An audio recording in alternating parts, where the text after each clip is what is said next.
Ashley with Amare. So today I'm going to do a video on fibrosis. Now I realize in every single video that I have on here I talk about fibrosis, but I was looking for actually a reference to send to a client and I realized I didn't have a video just on fibrosis. So we're going to talk about it today. All right, so again, let me preface this talk as well as all of my other talks. I'm not a surgeon, not a doctor, but I am a post-op specialist and I do specialize in treating fibrosis. Now, in order to do that, we need to understand what is fibrosis and where does it come from. So if you Google what fibrosis is a thick buildup of tissue or scar tissue, right? So, okay. Now we know that. Okay, why does it happen? Why is it dangerous? Where does it come from? Blah, blah, blah, blah, blah. Well, let's back it up. So you get plastic surgery, lipo, tummy tuck, BBL, whatever. You get plastic surgery and you wind up with the lumps, the bumps, the hardness. So the smallest case of fibrosis that I've seen is it's like a little knot. It feels like a knot and it's just beneath the surface of your skin. So if you just like feel, if you like move your skin, you can feel like a little lumpy thing in there. So it's sometimes the size of a pea. Other times it's big patches of fibrosis, or it's one really big hard patch at your lower abdomen. That's super, super common because you guys are using boards and you're using binders and you're having really bad fitting garments and all this stuff. Or like the fupa area gets really hard, the pelvic region. I don't know why they call it a fupa. That's kind of silly, but the lower pelvic region gets really hard.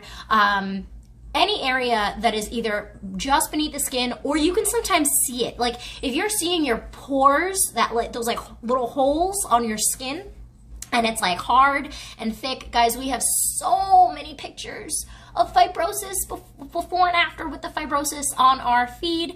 Now you guys are gonna know what to look for. But those little like hard areas, lumpy areas, areas that like you can physically feel there's something in there and it's not totally smooth, yeah, that's some fibrosis in there. So let's now talk about what causes fibrosis now that you know what it is. It's like that lumpiness, that unevenness, that really hardness, that thickness. If when you go to move, you feel a pull, not an internal muscle pull, but like your skin is tight, that's also fibrosis. Fibrosis doesn't just have to be in a clump or a lump. Fibrosis can be spread all the way around your body, every single place you got surgery, lipo or tummy tuck. So that being said, worst case I've seen is literally a plate of fibrosis all the way around where it's like your skin doesn't even move, it's completely adhered or stuck. That's fibrosis. Now that we know what it is, why, how, where'd it come from? So your body naturally makes scar tissue, right? Your body naturally fills up the holes. So we got lipo, we got stuff sucked out. We got tummy tuck, we got stuff sucked out. We got things moved, tissue, skin that's pulled and cut and moved, right? So when your body gets cut, right? Let's think about it this way. You have a pimple, which I don't, but you have a pimple, and you pop the pimple. And out comes the pus, and then there's that white clear fluid. That's lymph fluid. When that dries, it leaves like a crusty film kind of, and that's meant to close up the hole. So when you get lipo, your body swells, and that swelling is similar to that clear fluid that you get from the pimple. It's lymph fluid. It's meant to go in there and fill up the area that you had all the fat taken out of. So that swelling fills up that area, right? And just as it gets hard and crusty on the outside, it's gonna help repair all that stuff. Now, when you stub your toe, your body naturally sucks that fluid back after it's in there swollen and takes all the broken tissue and heals everything. The swelling starts to come down as you heal. That swelling coming down is your body reabsorbing that swelling for you to pee it out. Now with something like a stub toe, you may not notice it. Something like post-surgery, yeah, you're gonna notice it because you're super worried about the way you look. You're super worried about your results. You wanna heal smooth. So, is fibrosis a natural part of healing in the body? Fibrosis is meant to make holes filled up and stronger so they don't break again. That's what scar tissue is, right? Or fibrous tissue, fibrosis. So yes and no. It's not meant to be there like that post-surgery. That means it's getting trapped. Are you meant to swell? Yes. But are you meant to have fibrosis? No, that is the simple answer. No, it does not need to be there. When you start treatment with us at Amare, when we get you in a proper Amare garment with lipo foams to make sure your fluid is staying soft and not getting trapped, compressed, or causing that buildup of fluid that becomes stagnant and squished that causes fibrosis, when we make sure that doesn't happen, you don't see any fibrosis. It never happens because your fluid never gets to that hard state, because your body is not thinking it needs to protect anything, because you're protected by the foams and the garment. So fibrosis and scar tissue, right? You get a really deep cut on your hand, and if you don't get stitches, you have a really thick, ugly scar, right? But if you pull that together with stitches, it heals in a really thin scar. Why? Because your body doesn't have to fill that with fluid and create all this extra fibrous tissue to fill up the hole and repatch your skin. Well, let's take that inside the body, talking about lipo and stuff, right? Lipo and all these procedures. If we cut that and we have a hole, if we are holding you with a compression garment with proper lipo foams that are cushioning you, so nothing hard is touching or hurting your body, aka a board, no boards, no binders, so nothing hard is touching your body, triggering it to think, oh, we need to defend ourselves, we're going to make this hard and thick because we have nothing to defend us. That's when fibrosis comes into play. So when you have a garment that's too tight, it's trapping that fluid movement, and that fluid is going to become thick and stagnant tissue. When you don't have a garment, you develop lots of fibrosis because nothing's holding your body to tell it that, hey, this fluid doesn't need to stay here and become thick and fibrous because we're healing properly. We're held together. We don't need to bridge that gap because that gap is being held with a garment and with foams. I really hope this is making sense, guys. I know it's super technical. But basically, fibrosis can happen from a garment that's too loose, or not having a garment. So that's side one of it. Side two of it is having something that's trapping the fluid and it's not moving. So right, when you have that stub toe, that swelling that's in there, it drains out naturally on its own and the swelling comes down, it goes back into your body and you pee it out. But if you have, let's say, like a binder or a board or a garment that's too tight, those lymph vessels, as I say in all my videos, those lymph vessels are only a hair thick. If you compress that too hard, nothing's going to flow through those vessels. It's not going to have a way to move. So when you're wearing a binder that's cutting into you or pressing into your body, when you're wearing a garment and getting snatched, which is sizes too tight because tighter is better. That is not true. Tighter is not better, and you don't get snatched from squeezing the crap out of yourself, guys. Please stop.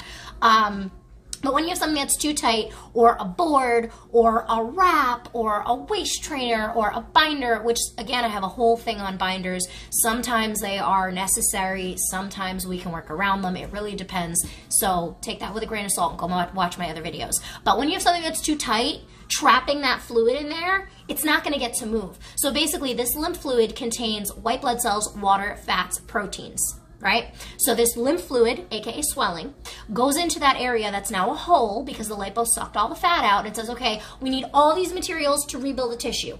Go. Send swelling to the area. And then the second job of it is when the swelling comes down, it takes away the broken tissue, the bruising that you see, the broken tissue inside, any of the debris that's left, it cleans it up out of your tissue, you absorb it back into your body and you pee it out. So there's two sides to it, right? Well, if you're wearing a binder or a garment that's 10 sizes too tight, or a board that's trapping any kind of movement in there because it's hard against your skin, that fluid's not going to move, which means all those building blocks and those dead cells and all that broken tissue is not moving. It is not going anywhere because it's a hair thick and you're crushing it. So it's not moving and all of it's sitting in there. And the analogy that I like to use is a body of running water. So let's say a stream, right? If you build a dam in a stream, there's no movement, nothing's going anywhere. And then that stream with that dam in it, that water becomes really murky. Then from it becoming murky, it starts to dehydrate, right? Because some of the water is, evaporating, becoming stagnant and all that. So then it becomes a swamp. And then after a swamp, from sitting there for so long with no movement, it becomes marshland, which is more solid. After becoming marshland, it becomes regular land because all of that is in there. Now, when you are drinking too much caffeine, when you are not having enough water, you are dehydrating your swelling, you are dehydrating your tissue after surgery, and you have a lot of swelling in there to dehydrate. So that causes hardening, which is fibrosis. So when you're trapping fluid, it starts to become compacted and thick, and that becomes fibrosis. When you're dehydrating it, it helps it become compacted and thick, and that becomes fibrosis. When you're using binders, boards, garments that are too tight, it's going to trap that and compress it and cause fibrosis. If you guys have fibrosis, I challenge you, take a look at the items you've been using, either your garment or the board or the binder. See if when and where you put that thing on, you have patterns of fibrosis, because those things are trapping it and causing it, which then means you need to set up a virtual with me and let's get you into some proper supplies so you stop crushing your body and you can start to heal. So there's that.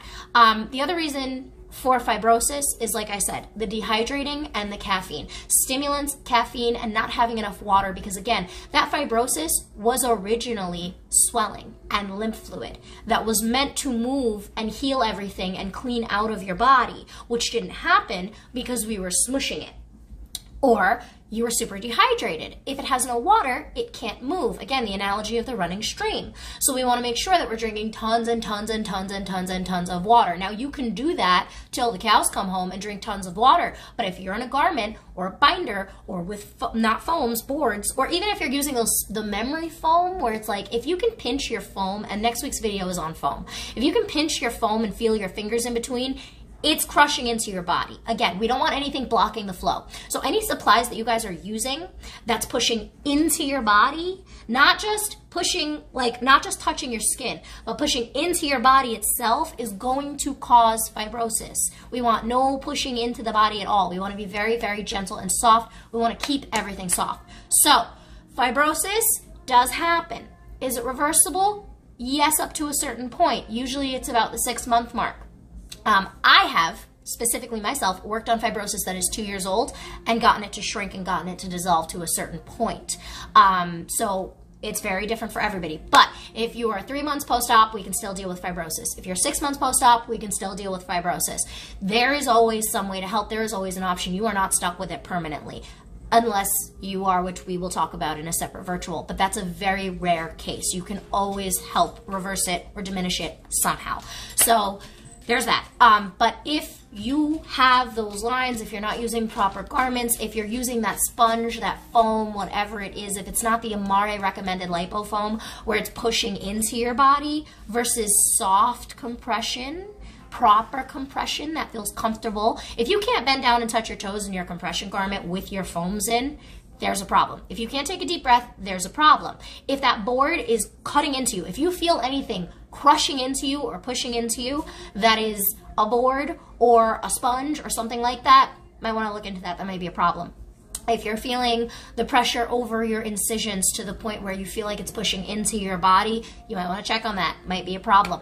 But again, fibrosis is something that can be avoided, something that is absolutely reversible if we're treating it properly. Combating fibrosis, proper supplies first and foremost. You guys can be getting your massages, you could be drinking your water, you could be not having caffeine, you could be eating regularly good whole foods and still wind up with fibrosis because your garment and your boards and all the other supply craziness stuff that you're using is trapping fluid under your skin, in your tissue, on your body, triggering your body to think, oh, okay, well, this is stuck here. We're just going to leave all these building blocks and all of this debris here because there's nowhere to flow. So there's that. Why do heat therapy and laser light therapy and infrared therapy and all of these things not work on fibrosis? Because again, they're not going to turn it back into fluid. The only thing that turns fibrosis back into fluid is the polyurethane Amare Lipo Foams. Why? Because it is gently like kind of moving against your skin. So our foams don't press into your skin. A little bit about our foams. Our foams don't press into your skin like memory foam does. The lines that you see from foam on your skin is different depending on the lines that you see from a board and things like that. That we'll get to in our video on foams next week. But the foams are going to sit against your skin, and every time you move, it's going to gently move your skin. So what that's going to do, along with the water and cutting the caffeine and watching the diet and stuff like that, which we'll talk about in another video, that's going to help turn the fibrosis back into water. It's not about dissolving the fibrosis. Vibration machines will not break up your fibrosis. Pounding away at scar tissue, which is fibrosis, that's full of fluid, that's in tissue that's trying to heal, is not going to heal fibrosis. Rubbing vigorously over fibrosis is not going to break up fibrosis, especially if you're still swollen, especially if you are still 6 months or under post-op. Because again, that tissue is very fragile. Fibrosis, think about it, again, is like a scab or like scar tissue starting to develop. If you have a cut on your hand and you take the stitches out and it's healed, but there's still swelling under there, raking through that bad boy is not gonna be very comfortable. And on top of that, it's gonna break more tissue and irritate it even more. So I see a lot of people that come to me after getting those hard, aggressive, what they claim to be lymphatic massages, that have more swelling around their fibrosis than they did before, because you're abusing tissue that's already abused, that's trying to heal, that's struggling. So again, those lipofoams don't push into the body, they sit against it and gently move your skin so that it can start getting some lymphatic flow, so that the water can start help dissolving the fibrosis and turn it back to water. So last point, relapsing fibrosis. This is a thing. So you'll think you'll get rid of your fibrosis, or it starts getting better and then it gets worse. One, messing with your garment, changing your garment, things like that, where it's not a good garment, but you're flip-flopping between garments, is gonna cause hell with your fibrosis. Because you're squeezing and then you're giving no compression, and then you're squeezing and giving no compression. So it tosses it back and forth. When you use your lipofoams and you're in your garment, but you don't get your lymphatic massages, the actual Vater style, hands-on, gentle, manual lymphatic drainage that doesn't hurt, the ones that we do, when you're just using your supplies and not actually getting yourself drained, the minute that you get out of a garment, the minute that you get into a garment that's too small or eat something you weren't supposed to that triggers your fibrosis, it's gonna come right back. Your skin is gonna get thick, you're gonna feel yourself swell, your skin is gonna get hard, it's gonna get tough. Relapsing fibrosis. Why does this happen? Because taking care of fibrosis is a two-step process. One, you have to stop doing the things that are causing the fibrosis. Two, you need to get that fluid out of there. Again, guys, remember, fibrosis is just fluid that got trapped and stuck in that area between the skin and the tissue, sometimes like in the tissue, between the skin and the tissue, in that interstitial space, that fluid got stuck and compacted, and now it's starting to get hard. It's still fluid at that early stage, and then it becomes a gel, and then it becomes a little bit harder, and then it becomes like a knot. So we want to turn that back to its original swelling water state.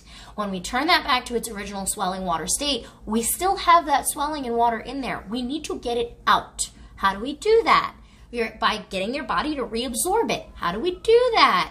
True manual lymphatic drainage that dilates your lymph vessels to get your body to trigger to suck that fluid back and pee it out. You cannot, and no doctor will ever cut your stubbed toe open to get swelling out. That is not how that works.